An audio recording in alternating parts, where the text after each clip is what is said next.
Enggak tuh. Ayo, panas. Kasihan udah nyiapin gak dikasih waktu. Enggak, ayo. Emang panas? Mangga. Sebelum terus. Mangga. Kalau udah 70 menit. Habisnya. 1 jam lebih ya. Selesai dong. 1 jam 10 menit. Mau panas? Enggak. Oh enggak. Baik, bismillahirrahmanirrahim. Assalamualaikum warahmatullahi wabarakatuh. Waalaikumsalam warahmatullahi wabarakatuh. Innalhamdulillah nahmaduhu wa nasta'inuhu wa nastaghfiruh wa na'udzu billahi min shururi anfusina wa sayyiati a'malina. Man yahdihillahu fala mudilla lahu wa man yudlil fala hadiya lahu. Asyhadu an la ilaha illallah wa asyhadu anna Muhammadan abduhu wa rasuluhu la nabiyya ba'd. Allahumma shalli ala Muhammad wa ala alihi wa sahbihi ajma'in wa ba'd. قال الله تعالى في القرآن الكريم أعوذ بالله من الشيطان الرجيم ولتكن منكم أمة يدعون إلى الخير يأمرون بالمعروف وينهون عن المنكر آية surah Allah al-Azim. Baik, rahimakumullah. Alhamdulillah di pagi ini kita bisa kembali berkumpul dalam agenda halqah ya. Agenda pembinaan rutin kita. Mudah-mudahan dengan agenda pembinaan rutin ini kita bisa menjadi hamba-hamba Allah yang terpilih. Amin. Hamba-hamba Allah yang diistimewakan oleh Allah sebagai hamba yang layak mendapatkan kebaikan di sisinya. Tema hari ini mungkin tentang Al-Quran ya, lanjutkan yang kemarin. Jadi kemarin seorang orang yang beriman itu seyogianya berinteraksi dengan Al-Quran. Jadi berinteraksi dengan Al-Quran itu bukan disuruh seseorang atau disuruh lembaga, tapi itu kebutuhan kita sebagai seorang manusia. Ketika Allah menitipkan ruh kepada kita, jadi kita manusia itu terbuat dari tanah, yang tanah ini melalui media air sehingga bisa dibentuk. Dengan terbentuknya manusia dari tanah ini ternyata bisa hidup setelah ditiupkan ruh kan begitu. Fungsi ruh itu hanya mengalirkan air yang ada dalam unsur tanah ini. Jadi tanah melalui media air akhirnya bisa dibentuk, terus ditiupkan ruh. Dengan ditiupkan ruh, si airnya ini bergerak normal, akhirnya hidup. Nah kalau sekarang si airnya warnanya merah ya. Merah. Nggak tahu ketika awalnya warnanya apa. Oh, darah ya. Kan ketika darah bergerak airnya hidup. Ya. Berhenti aja darahnya, udah mati. Tahu tuh kalau darah biru. Darah biru belum dites. Bangsawan. Oh, persib. Oh, persib. Yang jelas adalah bahwa Allah menitipkan ruh kepada kita. Efek daripada ruh, air yang ada dalam diri kita bisa bergerak. Dan menurut penelitian kan manusia itu 90% air ya. 90% air. Jadi saripati zat yang bukan airnya, yang bukan cairnya itu hanya 10%, dikit berarti. Hanya 10%. Jadi seandainya airnya diambil, gak tahu manusia kecil, berarti kalau misalkan tingginya 2 meter berarti bahan bakunya paling cuma 20 cm. Kecil berarti bahan baku manusia itu. Lebih banyak terbentuk dari air 90%. Dan air itu ketika bergerak bisa hidup, dan yang menggerakkannya itu ruh yang dititipin ke kita. Akhirnya air bergerak, akhirnya kita bisa hidup. Dan ruh itu bisa sehat, bisa sakit. Ketika ruh itu tidak diperlakukan dengan baik, dia akan sakit. Sakitnya bisa jadi efeknya ke fisik. Bahkan kemarin sempat saya ketika sharing ya, ada hadis yang menyatakan bahwa sendi-sendi manusia itu jumlahnya total ada 160. Berdasarkan penelitian betul ada sekitar 160 persendian di diri manusia. Dan ternyata hadisnya ada.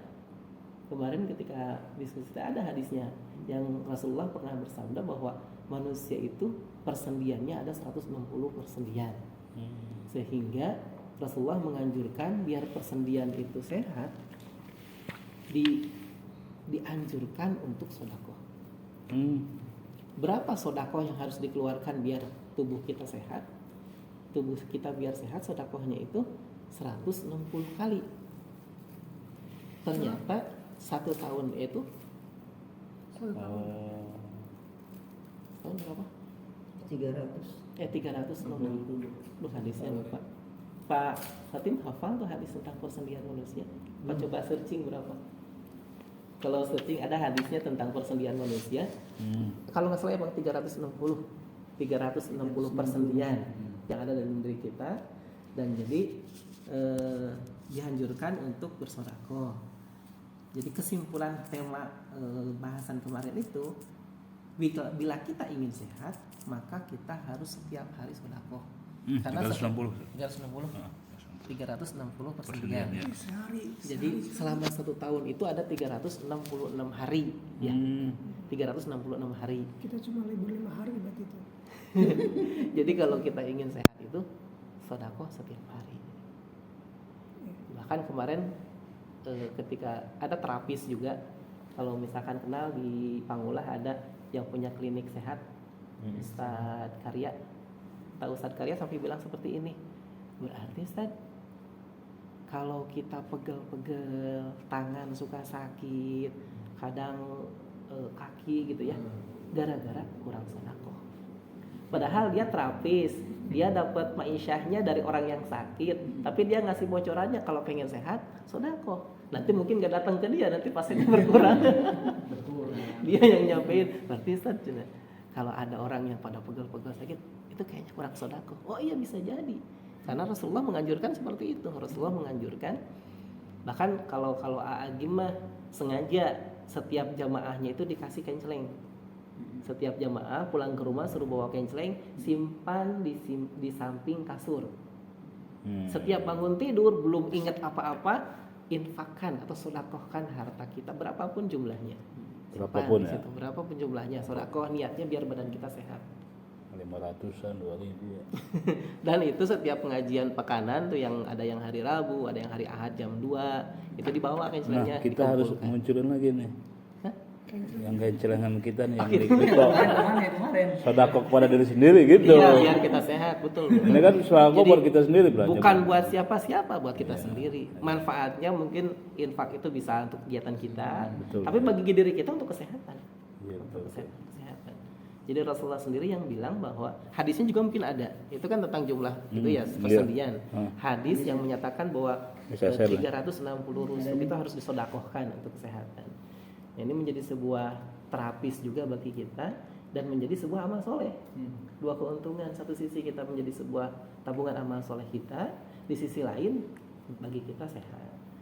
Makanya kalau misalkan, aduh, asa para rega ya awak teh, koreksi diri, bisa jadi nih berapa hari can sodako. Bisa jadi lupa, nggak pernah sodako, misalkan nggak pernah mengeluarkan harta kita, berarti itu hak orang lain. Jadi kalau di pemerintah kan ada zakat ya, ada pajak ya, ada pajak. Kalau bagi kita di syariat itu zakat. Zakat itu bisa memberikan kesehatan kepada kita, bisa juga mensucikan kita. Nah itu tentang diri kita. Nah tentang Al-Quran juga ternyata kebutuhan bagi kita. Jadi bukan hanya sedekah saja. Al-Quran juga adalah kebutuhan bagi kita. Jadi ketika ruh yang dititipkan oleh Allah kepada kita, pasti roh ini ingin ketemu dengan pemiliknya, ingin ketemu dengan pemiliknya. Ketika kangen dia ingin ketemu dengan pemiliknya, kekangenan itu, kerinduan itu akan terobati ketika ruh ini mendengar firman-firman Allah. Jadi firman-firman Allah itu obat bagi ruh yang ruh ini lagi kangen pengen ketemu dengan rohnya, pengen ketemu dengan pemiliknya, Kan suka ada ya yang orang itu gerasa gerusu, wah serabutan gitu ya, acak-acakan lah gitu. Itu teh ruhnya lagi sakit sebetulnya. Segala macam pengen buru-buru sampai orang lain disenggol. Dia kesenggol ngambek tapi dia sendiri suka nyenggol orang, kan kadang seperti itu ya. Wah gerusuk-gerusuk kesenggol blok. Suatu waktu mana kesenggol, wah ngambeknya luar biasa. Itu teh ruh. Ruh kan yang menghidupkan kita tuh, yang menggerakkan air yang ada dalam diri kita. Ketika ruhnya sakit, dia akan nggak normal, bisa jadi aliran darahnya terlalu kenceng, kayak ada darah tinggi, ada darah rendah, ada tekanan darah tinggi, itu macam-macam ya. Itu pengaruh daripada ruhnya yang tidak sehat. Jadi kalau ruhnya normal, ya airnya ngalirnya normal. Jadi sering ngambek-ngambekan misalkan ya. Salah satu ngambek, bisa jadi pengaruh itu. Obatnya salurkan ruh ini biar bertemu dengan pemiliknya. Apa nih unsur yang membuktikan bahwa dia pemiliknya? Al-Quran. Al-Quran itu adalah firman Allah, ucapan Allah. Ketika diucapkan firman-firman Allah, ruh itu merasa tenang. Bahkan dalam Al-Quran kan hati menjadi tenang ketika dibacakan Al-Quran, kan begitu ya. Itu ketika memang ruh ini udah bertemu, baru dia tenang kembali. Oh, bertemu dengan firman-firman Allah, bertemu dengan pemiliknya. Kayak kita aja kalau misalkan ketika mudik ketemu dengan orang tua, wah senangnya luar biasa gitu. Ruh pun sama, ruh ketika ketemu dengan Robnya, ketemu dengan pemiliknya. Nah, tema bahasan pagi ini adalah tentang keistimewaan bahasa Al-Quran. Jadi bahasanya aja udah istimewa. Jadi kalau kita sering interaksi dengan Al-Quran, sering tilawah, sering kemarin itu ada 5 ya, mencintainya, membacanya, mentadaburinya, mengamalkan, dan mendakwahkannya. Materi kemarin 5 poin ini ketika kita sering berinteraksi, maka keistimewaan Al-Quran itu akan ada dalam diri kita. Kan suka ada tuh manusia yang spesial ya diistimewakan.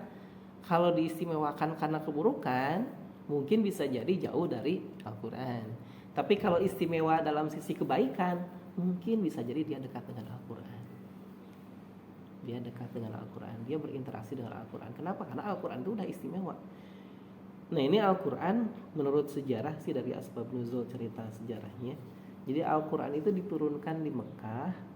Kenapa di Mekah? Ternyata tahun berapa? 571 Masehi ya. 571 Masehi, di dunia ini negara yang saat itu lagi ngetren paling terkenal, semua negara teh ngerujuk itu menjadi tempat yang bagus apanya? Bagus dalam sisi seni apanya? Kalau di sini disebutnya itu sastra, seni sastra. Jadi seni sastra yang paling bagus pada tahun itu 571 itu Mekah. Menjadi rujukan nih, sastranya bagus. Jadi bikin puisi-puisi, kalau kita mungkin ya syair-syairnya paling musik. Bagusnya itu di sana. Waduh, lagi rame. Beda syair sama musik nanti dibahas. Yang lagi rame. Musik. Nah, yang saat itu tahun itu yang muncul jadi rujukan tuh di situ di Arab. Makanya ketika Al-Quran diturun di sono tuh emang lagi ngetren. Syair tuh yang paling ngetren. Kalau di Melayu kan suka ada berbalas pantun kan begitu ya. Yeah. Kalau di Melayu berbalas pantun. Kita bisa dianalisa tuh di Melayu berbalas pantun itu mulai munculnya tahun berapa, kan begitu bisa dianalisa tuh. Kalau di Sunda paling pupuh ya. Kalau di Sunda ada pupuh Kinanti, pupuh Mas Kumambang, pupuh apa lagi? Yang nyawokan. Mas Jaki. Kalau di Sunda, kalau di Jawa nggak tahu dari Jawa ada nggak seni sastra yang muncul. Nah di Indonesia tembang. Mas Kumambang. Tembang Jawa. Ya, tembang Jawa. Yang jelas bahwa setiap negara punya sastranya masing-masing, dan tahun itu yang paling jadi rujukan teh Mekah, Arab yang paling maju. Nah, pada kondisi seperti itu Al-Quran turun di tahun itu 571 plus 40 ya, berarti Rasulullah 40 tahun ya ketika mendapatkan wahyu itu. Jadi 571 ditambah 40 berarti sekitar 621 Masehi, Al-Quran turun. Gempar tuh masyarakat Arab itu, gempar. Kenapa bisa gempar? Lagi ngetren-ngetrennya. Bahkan kalau bahasa kita mah banyak idol, banyak artis-artis muncul di Arab gara-gara dia bisa bikin sastra yang bagus, terkenal ke seluruh dunia. Kayak sekarang di Amerika ada talent Amerika Idol Indonesia ikut-ikutan juga kan begitu. Dan saat itu di Arab yang begitu teh lagi tahu namanya. Diikutin seluruh dunia ya. Iya, di Arab nggak tahu namanya apa, yang jelas seorang sastrawan yang mampu bikin hasil sastranya bagus itu terkenal seluruh dunia. Ketika datang Al-Quran yang Allah diturunkan di Mekah, semua yang ada di sana kaget, apa ini? Ini tulisan apa ini? Sampai ada salah satu sastrawan yang terkenal, dia juga sudah terkenal kemana-mana, namanya itu Walid Al-Mughirah. Walid Al-Mughirah pengen tahu, heran, ini apa ini? Kok lagi rame nih? Gitu. Jadi pengen tahu ini sastra apa, sampai sengaja datang ke Muhammad, datang ke Rasulullah SAW. Datang cuman pengen Al-Quran doang. Katanya ada sesuatu yang suka engkau sampaikan kepada teman-teman kamu, cuma saya pengen mendengarkan gitu. Jadi pengen tahu doang. Lalu Rasulullah membacakan surat Al-Ghafir. Al-Ghafir itu Al-Mu'minun ya. Al-Mu'min apa Al-Mu'minun? Al-Mu'min. Membacakan surat Al-Mu'min, surat Al-Ghafir. Ketika dibacakan kaget, ini sastra apa lagi? Padahal dia semua, kalau bedanya Walid Al-Mughirah itu sastra yang biasa dibacakan oleh manusia dia hafal. Sastra yang biasa dibacakan oleh jin dia hafal. Kan ada yang buat manggil jin harus baca ini kan gitu ya. Kayak mantra gitu. Ya, untuk manggil makhluk halus ini bacanya ini. Dia sampai hafal. Ketika mendengarkan Al-Quran, ini apa? Saya semua sastra hafal, saya semua sastra tahu. Ini beda gitu, sampai kaget. Sampai beliau mengatakan seperti ini kalimatnya. Demi Allah, baru saja aku mendengar dari Muhammad sebuah ucapan yang bukan termasuk bahasa manusia, bukan pula bahasa jin. Karena dia udah tahu bahasa jin, bahasa manusia udah tahu. Sungguh sangat manis dan indah untuk didengar. Bagian atasnya berbuah, bagian bawahnya sangat lebat. Ucapan yang sangat mulia dan tidak ada yang lebih mulia darinya. Itu orang sastra yang hafal semua sastra manusia dan sastra jin dia hafal. Dan hebatnya Walid Al-Mughirah ini, kalau dilihat di sejarahnya, di searching, dia itu orang yang keturunannya paling banyak, anaknya banyak, dan bukan banyak doang, jadi tokoh. Jadi mungkin anak kita ada yang jadi gubernur, ada yang jadi wali kota, ada yang jadi anggota dewan, anak-anaknya itu. Jadi dia keturunannya paling banyak dan jadi tokoh. Jadi kalau pemilu pilih lagi lah gitu kalau bahasa kita. Oh iya. Jadi konstituensi itu udah banyak. Itu Walid Al-Mughirah. Yang kedua, dia itu di Mekah termasuk orang kaya. Mungkin kalau misalkan 10 orang kaya di Indonesia dia termasuk kategorinya. Termasuk naga lah. 9 naga. Termasuk 9 naga gitu. Zaman itu ya. Jadi Walid Al-Mughirah itu orang yang kaya pada saat itu, orang yang keturunannya paling banyak. Nah, setelah beliau ketemu dengan Muhammad muda, dia pulang mengeluarkan kata-kata ini tadi yang saya bacakan, ketemu dengan Abu Jahal. Waduh. Ketemu dengan Abu Jahal. Jadi ketika dia ngomong, kata Rasulullah, dalam hatinya udah kemungkinan dapat hidayah. Karena udah positif tuh terhadap Al-Quran. Al-Quran udah positif, udah bagus, keluar. Udah mengagumi lah ya. Gitu ya. Iya, udah mengagumi, keluar dari rumah Arqam bin Abi Arqam. Di jalan ketemu dengan Abu Jahal. Ditanya, "Hai Walid, kamu pulang dari mana?" "Oh, saya habis dari ketemu Muhammad." "Apa yang kamu dapatkan?" Cerita tuh. Yang tadi diceritain lagi bahwa tadi Muhammad ngomong begini, isinya itu lebih bagus daripada syair jin, lebih bagus daripada syair manusia, semuanya itu buah segala macam cerita seperti itu. Malah diketawain sama Abu Jahal, "Kamu cenah di sini orang kaya, keturunan kamu banyak, di sini orang terkenal kemana-mana, masa kalah sama orang yatim miskin gak punya apa-apa?" Diketawain begitu, baru mikir, iya ya, kenapa saya kalah sama orang miskin ya? Kenapa saya kalah sama orang yatim kan, yatim piatu? Jadi mulai mikir. Jadi bukan kontennya yang jadi masalah, tapi yang menyampaikannya ini yang dipermasalahkan oleh Abu Jahal. Antara makola mankola. Iya, Abu Jahal itu mempermasalahkan Muhammadnya, bukan isi daripada Al-Qur'annya. Akhirnya mikir lama sampai diabadikan dalam Al-Qur'an. Sampai diabadikan dalam Al-Qur'an, pengaruh dari ketemu seseorang ketika mau dapat hidayah itu jangan ditunda-tunda. Ketika ditunda-tunda, akhirnya dia nggak dapat hidayah dan akhirnya nggak masuk Islam. Akhirnya nggak masuk Islam.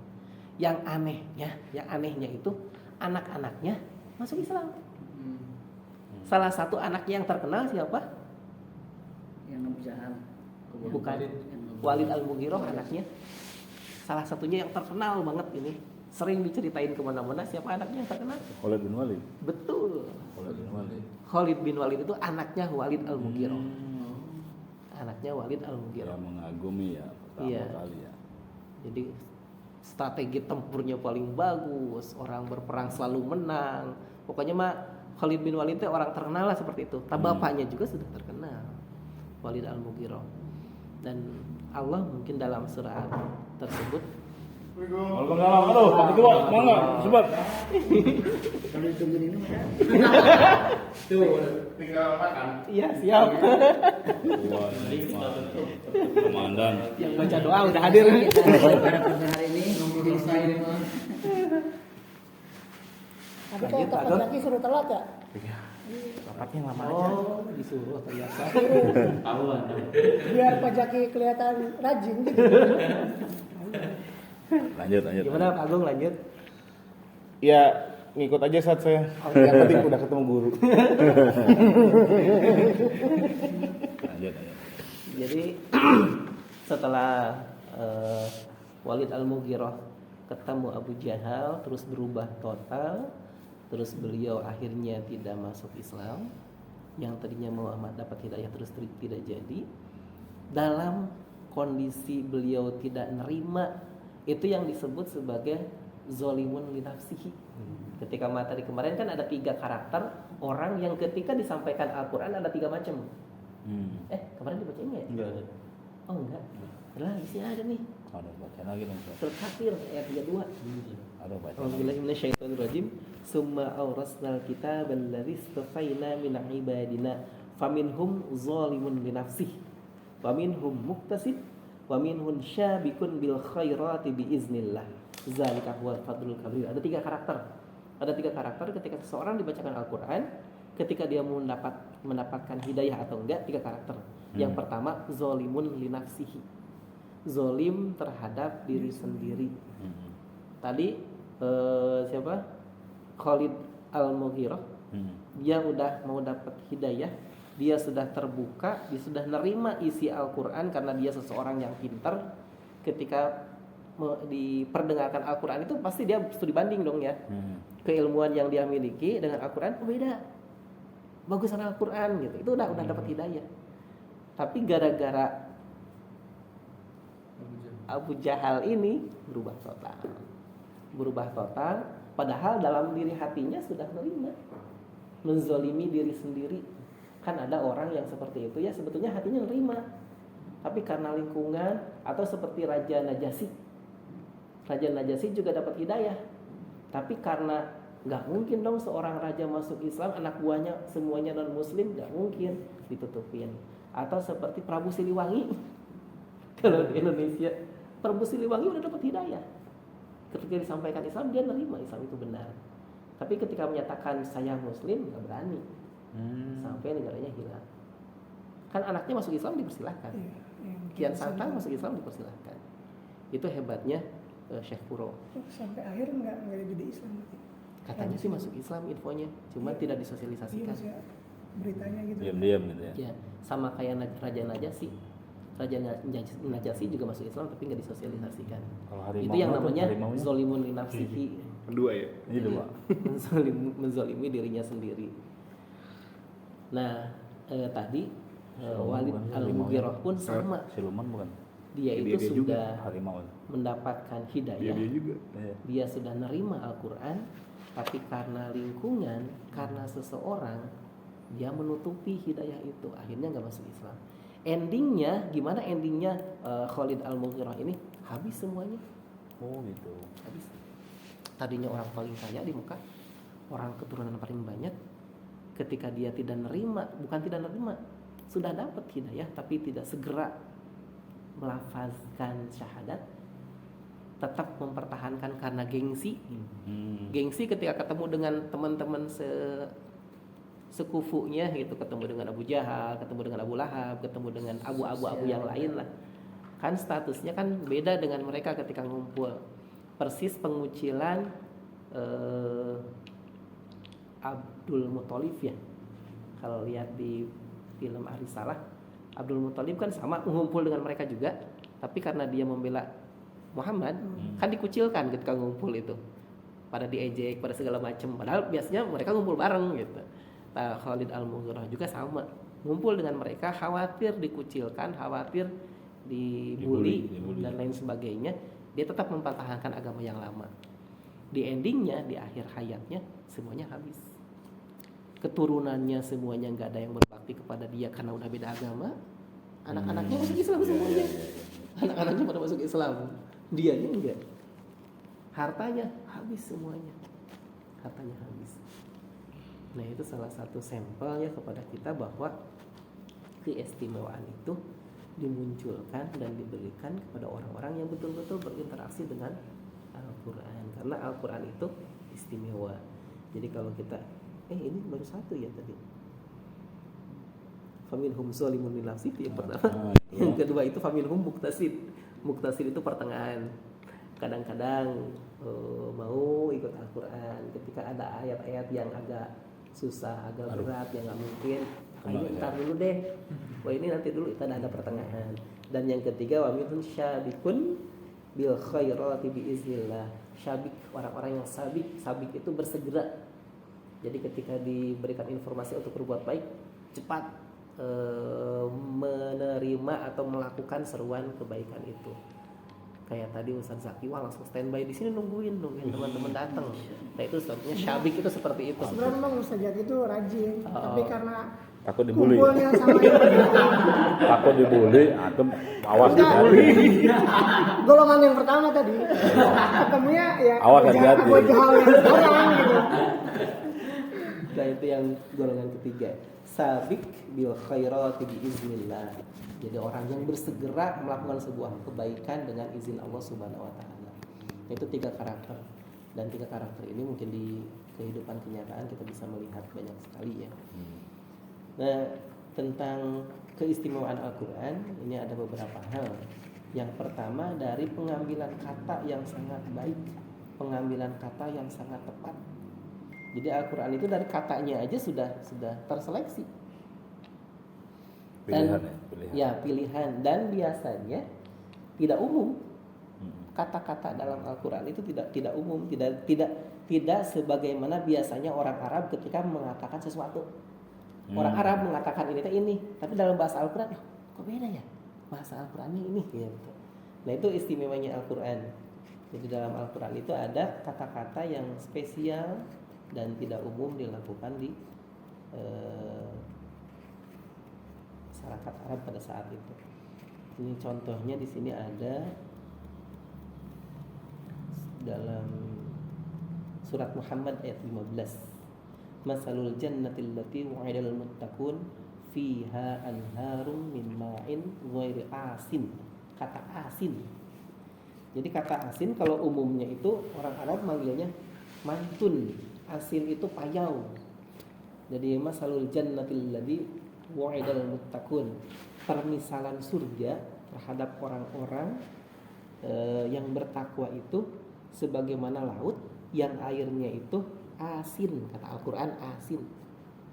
Asin itu adalah airnya payau. Jadi payau itu kalau di sini tidak berubah rasa dan tidak berubah baunya. Itu kata asin. Dan orang-orang Arab jarang mengeluarkan kata asin gitu. Di bahasa Arab umumnya itu muntun.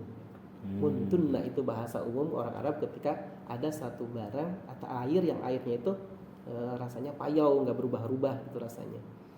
Itu yang umumnya dikatakan oleh orang Arab. Tapi Al-Quran menggunakan kata yang spesial gitu. Jadi ketika dibacakan banyak orang Arab juga, wah ini artinya apa gitu. Padahal bahasa Arab. Persis seperti kita kalau misalkan lagi dengar puisi atau sajak atau pantun atau apa, suka ada tuh kata-kata yang nggak umum dipakai kita sehari-hari. Iya. Makanya ketika baca pantun, ini artinya apa ya? Harus buka dulu kosakata, buka buku. Oh ini tuh maksudnya teh ini. Padahal itu bahasa kita, bahasa kita sehari-hari. Nah, Al-Quran tuh begitu. Banyak menggunakan kata-kata yang kata-kata ini spesial, sehingga diistimewakan Al-Quran. Contohnya dalam surat Muhammad ayat 15. Terus yang keduanya menggunakan struktur kata yang unik. Jadi struktur katanya itu unik. Makanya Walid Al-Mughirah, beliau itu ahli dalam sastra, terkenal bukan hanya di bahasa manusia, Sajin juga ya. sampai bahasa jin juga dia hafal. Sampai tahu sastra jin, kita juga nggak tahu di sastra jin. Mungkin kalau ada rumah kosong ada bunyi apa? Gamelan, kan suka ada ya di rumah. Oh di hutan. Di hutan suka ada bunyi gamelan gitu. Padahal kosong, nggak ada orang, nggak ada apa-apa. Mungkin itu yang disebut dengan sastra jin, mungkin itu. Pasar jin. Sastranya jin mungkin seperti itu. Nah, Walid Al-Mughirah itu hafal sastra jin. Nah, hebatnya beliau ketika dibacakan Al-Quran kaget. Kenapa? Karena struktur katanya juga berbeda dengan biasanya. Di sini ada contohnya dalam surah Al-Baqarah 282. Wastashhidu syahidaini mir rijalikum. Ini menggunakan kata wastashhidu syahidaini, dan persaksikanlah syahidaini, dua orang saksi. Syahidaini umumnya kalau di Arab itu syahid, gitu umum orang Arab. Tapi Al-Quran menggunakan syahid. Itu beda antara syahid dengan syahid. Bedanya apa? Pak Khotim yang tahu. Pak Khotim yang tahu apa bedanya syahid sama syahid. Tapi Al-Quran menggunakan syahid. Kalau kata buku ini, kata materi ini, bedanya syahid itu orang yang menyaksikan. Ketika ada sebuah kejadian, dia melihat. Misalkan ada tabrakan nih, ada orang yang lihat, nah itu namanya syahid, orang yang menyaksikan. Tapi beda dengan syahid. Syahid itu bukan hanya menyaksikan, dia sampai detail kejadiannya, terus siapa, jam berapa, dia tahu. Nah itu yang disebut dengan syahid. Sehingga Al-Quran menggunakan kata syahid, menggunakan kata bahwa yang dibutuhkan ketika persaksian, ketika sidang itu bukan hanya ngelihat doang, tapi ngelihat sampai tahu detail, itu yang harus dibawakan ketika sidang. Itu bahasa Al-Quran. Jadi nggak sembarangan asal menyantumkan kata aja gitu. Al-Quran itu satu kata pun maknanya macam-macam. Jadi menggunakan syahid. Nah itu jadi struktur kata yang diambil betul-betul sesuai dengan makanya dibutuhkan tafsir kan ya. Al-Quran itu tidak sembarangan, tapi dibutuhkan tafsir. Ulama-ulama yang paham tentang Al-Quran, paham tentang gramatikal bahasa Arab, baru dia bisa menjelaskan. Jadi nggak sembarangan. Kalau sekarang kan sudah ramai itu banyak yang tekstual, hanya berdasarkan teksnya doang selesai gitu, tanpa dilihat ulama sendiri bagaimana sih ulama menjelaskan tentang ayat ini gitu. Karena ulama yang paham tentang gramatikal bahasa Arab dan paham tentang asbab nuzul Al-Quran itu sangat penting untuk menjelaskan. Nah itu kelebihan Al-Quran yang kedua. Yang ketiga, keserasian bunyi. Keserasian bunyi. Ini contohnya surat At-Takwir ayat 17 dan ayat 18. Was-subhi idza tanaffas wal-laili idza ash'ash. Ada keserasian bunyi, atau kita mau surat Kulhu misalkan ya. Yang serasi di akhirnya hampir sama gitu. Atau surat apa lagi? Al-Kafirun. Jadi ulang-ulang. Jadi banyak ayat-ayat terutama di juz amma, keserasian kata di akhirnya itu biasanya dimunculkan dalam Al-Quran. Itu keistimewaannya. Jadi bunyi-bunyinya itu serasi. Dan ini kalau di sini tanafas dan as-as itu dua kata yang betul-betul serasi. Sehingga orang lain ketika mendengarnya itu emang jadi seni. jadi seni. Jadi penenang jiwa. Iya, jadi ritme. Jadi orang yang paham seni pasti ngerti tentang Ada juga yang panas tapi ya. Panasan. dibacakan jadi panas. Jadi mungkin bertolak belakang dengan sastra jin berarti Iya. mungkin sastra jin terbantahkan oleh itu. Tanya-tanya ya apa saya gitu. Yang keempatnya, keunikan dan keindahannya dari susunan kalimat. Jadi susunan kalimatnya juga unik dan indah. Yang keempat, di sini diambil contohnya surat Ali Imran ayat 97. Walillahi 'alan nas hijjul baiti man istata'a ilaihi sabila. Yang menjadi titik tekannya di sini. Jadi kenapa Allah tidak ya ayyuhalladzina amanu izhab ila baitil hajjah? Tidak memerintahkan aja, padahal hak Allah untuk memerintahkan orang untuk berangkat haji, tapi menggunakan walillahi 'alan nasi, menggunakan kalimat yang lebih halus, lebih ajakan, dan bukan amr, bukan sebuah perintah yang menekan gitu. Nah ini kalimat-kalimat ini yang sudah sangat luar biasa di susunan katanya di Al-Quran. Ngajak pulang gitu ya. Pulang yuk. Gitu. Pulang nggak nih? Gitu kan. Beda ya. Balik enggak? Kan kalau ke anak misalnya belum kabul anaknya ya. Dan ternyata kalimat ini surat Al-Imran 97 ini kenapa harus walillahi awalnya, walillahi 'alan nas, harus ajakan kepada manusia untuk datang kepada Allah. Ternyata dengan kalimat ini membuktikan bahwa haji itu adalah ibadah. Karena untuk datang kepada Allah. Datang kepada Allah.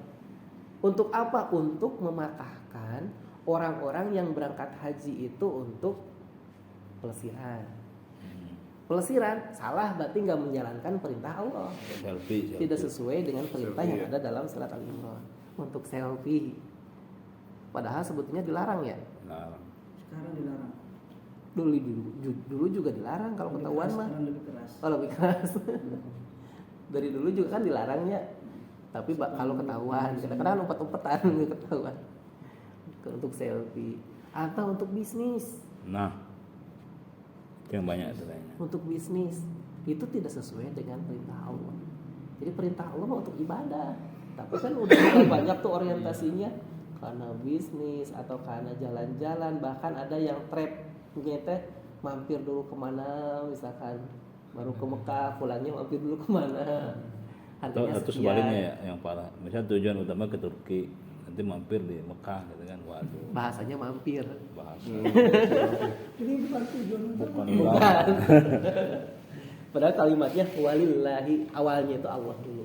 Walillahi 'alan nasi. Wisata religi. Nah itu. Wisata religi.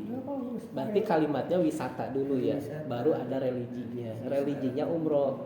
Berarti umroh itu bonus plus. Nah, itu Mestinya yang kan benar. religi wisata ya. Jadi dia itu ibadah plus dapat wisata gitu Harusnya. Tapi mesti. yang cepat begitu sekarang. Yang lakunya itu Wisata dulu. Sekarang mau aduh. Bonus Udah lah gak usah religi. haji aja lah. Intinya mah ganti ini putih. Ya, itu. Kebanyakan mah. Jadi orientasinya udah berubah, orientasinya udah mulai Banyakannya enak ya? bisnis, biar laku, biar orang lain pada mau beli, karena emang Coblos. bisnisnya jualan Nggak bisa umroh, dicoblos. bisnisnya jualan berangkat haji, travel. Sebelumnya Tujuannya kan mau ibadah umroh dulu. bukan travel, bisnis travel gitu, orientasinya udah berbeda. Jadi apa namanya menjual belikan agama berarti ya? Bisa termasuk kali ya. Yang udah pasti mah sekarang kan mau pemilihan biasanya calon-calon tuh haji dulu. Oh gitu. Biar dapat gelar. Jadi biar di spanduknya ada Iya. haknya. Biar suci kelihatannya biar suci.